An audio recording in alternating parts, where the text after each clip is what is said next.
What's going on, everyone? It's Phil from Earth Nails and Tails, and today we're going to be resetting the square foot garden that we grew this summer and showing you how to grow a bunch of amazing plants in a small space this fall.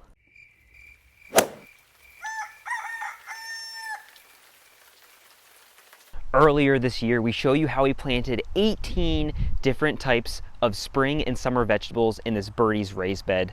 And now that summer has come and gone, we're going to show you how we're going to switch out this garden and get ready for the fall. I have to say, I was really impressed about how this garden performed.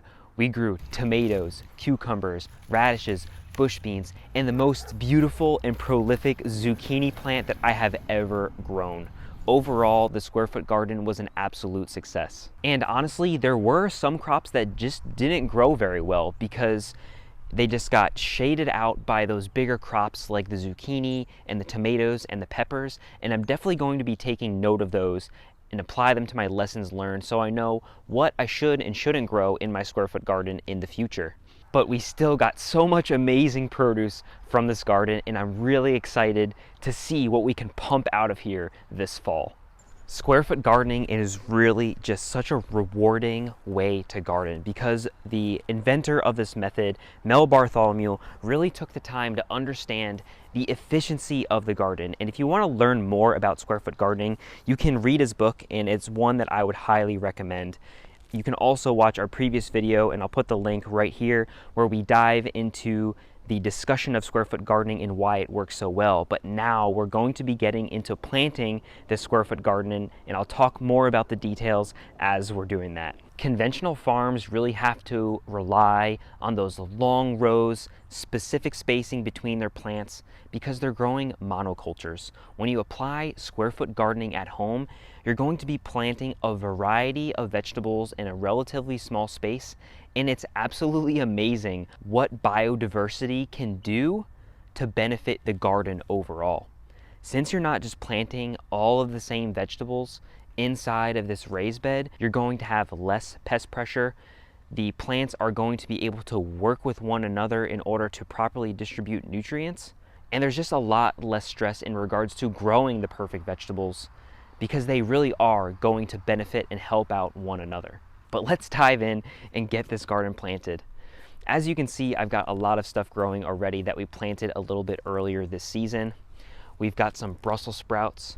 We've got some lacinato kale, or dinosaur kale. That's one of my favorites. We've got arugula, spinach, lettuce, cabbages. We're growing a bunch of different things in here. And we are going to be planting out the rest of the garden today. And I'll show you the proper way to plant different types of vegetables based off of the mature size that they are going to grow to. When you're growing a garden of this style, a little bit of experience goes a long way. But if you haven't necessarily used a square foot gardening method before, that's why I'm here. I'm going to be showing you the things that you should be thinking about when you're trying to plan out your garden. And for the square foot gardening method, you really need to understand or think about how big each individual vegetable is going to get. For example, if you look at a cabbage, just go to the grocery store, look at a head of cabbage, look how big it's going to get. It's going to take up a reasonable amount of space. So in my mind, when I'm thinking about a cabbage, thinking or picturing how large that cabbage head is going to be, I know that it's probably going to take up 1 square foot or 1 box of my gardening space. Therefore, I'm going to be planting 1 cabbage per square foot in my square foot garden. But to make things even easier for you, it's always best to come out with a plan. And I just simply grew my 1 foot grid pattern here on my piece of scrap paper, and I just wrote down every single type of vegetable that I wanted to grow. Now, if you do reference the square foot gardening book, it will tell you how many plants to plant per square foot, and I'm going to be telling you as well. And if you've been keeping up with our newsletters, and I'll make sure I put a link in the description below, when we planted out our square foot garden in the spring, I actually created a square foot gardening guide, which tells you how many vegetables of each type to plant for every square foot. So definitely go check that out. But since we've got our design already laid out, I'm gonna go ahead and start planting. And I think I'm going to be starting with carrots because they're absolutely one of my favorite fall vegetables to grow. Once those things get in the ground, they start growing, you get your first frost. After a frost comes along, the carrots become beautifully sweet. It's so amazing what the fall frost can do. So a lot of people think that you can't plant vegetables in the fall, but it's amazing how these vegetables actually transform when that cooler weather comes around. So let's get the carrots out of my seed storage right here. And I honestly love this box. But we are going to be planting some, let's see, Scarlet Nantes. These are one of my favorite carrots to grow. They're a 70-day variety, heirloom variety. I absolutely love these carrots. So what we're going to be doing is planting them in this square right here. And you can see I've got a potato plant. There's already a lettuce growing and some kale right here, and they all seem like they're super happy. So we're going to be getting rid of these weeds here and just getting this box ready to be planted.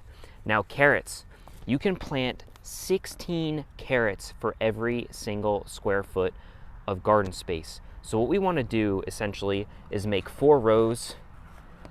1, 2, 3, and then 1 right where this lettuce is right here. We'll just plant a little bit less because, you know, that lettuce looks pretty good. So we're going to make these 4 furrows, and it's important to make these furrows when you're planting your carrots because carrots need to stay moist while they're germinating, and they do have a relatively long germination period, sometimes upwards of 21 days. And making this furrow will trap a lot of that moisture when it rains or when you run your drip irrigation system, and that'll guarantee your germination of your carrot seeds. So what we're going to do is basically drop 3 to 4 seeds, 1, 2, 3, 4 in each one of our rows. And once they sprout, we're going to have 4 carrots in each row right here. That will give us our 16 carrots. Now we're just going to make sure that we cover these furrows. And one thing that you really need to remember about the square foot garden is make sure that you mark every single plant that you plant. Unless you're an experienced gardener or an expert, sometimes it can be pretty hard to identify which crops you're growing. And if you can identify crops from one another, it's still a good idea to mark each individual variety that you're growing so you can see what grows well and what doesn't. All right, next let's do some peas, and I've got a space reserved right here. And the reason why I wanted to talk about peas is because I've got some special tips to make growing them a lot more fun and enjoyable, and you're gonna get a really good harvest off of them doing this method. So I've got my tomato cage here that I don't really need anymore, and I'm going to be using this as a support for my peas. So peas, I like to plant 4 for every single square foot, but if you look at this tomato cage, I have 1, 2, 3 legs of the tomato cage, which my peas are going to trellis up and start growing up this tomato cage. So it's gonna make a really great structure for them to grow. But I want to plant 4 peas. So what do?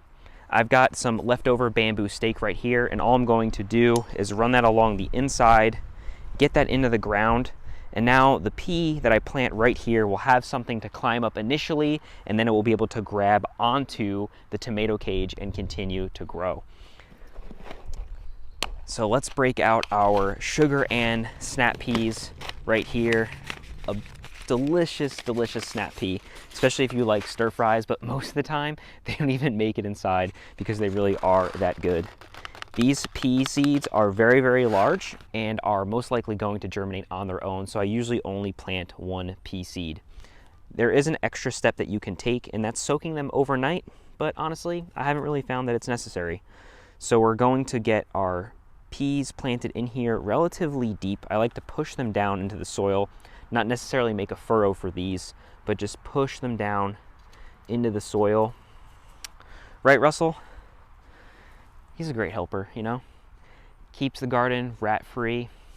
If you guys don't have a garden cat, definitely recommend getting a garden cat. And if you like seeing Russell in these videos, definitely give us a like and comment, "We love Russell," down below. Ziggy's probably running around here somewhere too, so. But let's get this last pea in.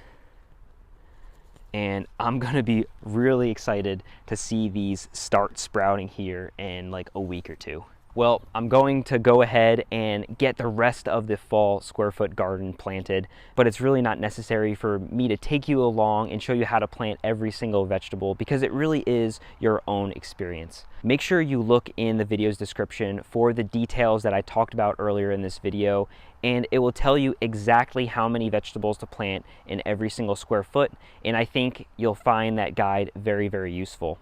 Or go ahead and check out the Square Foot Gardening book where all of that information originated from. But either way, go out there, start your fall garden. It's not too late. Get some plants in the ground and reap the benefits of this cool season. And if you want more regular updates on how our fall square foot garden is progressing, make sure you head on over to Instagram or Facebook or TikTok and follow us there, because we love to post videos multiple times a week, showing you what we're getting into, providing you with great stories on daily updates, and those really are excellent platforms in order to see the day-to-day ins and outs of what we're doing here on the homestead. Well, that's going to sum things up for today's video, and I hope this inspired you to get out there and grow your own fall garden and utilize the square foot gardening method. If you love this video, please make sure you like and subscribe to our channel so you'll get notified every time that we create a new video. And don't worry, we're going to be making a follow-up on this one because I am really excited to see how this fall garden turns out. Until next time, my name is Phil from Earth, Nails, and Tails, and I'll see you in the next video. Oh, and don't forget to check out the merch. Thanks for watching.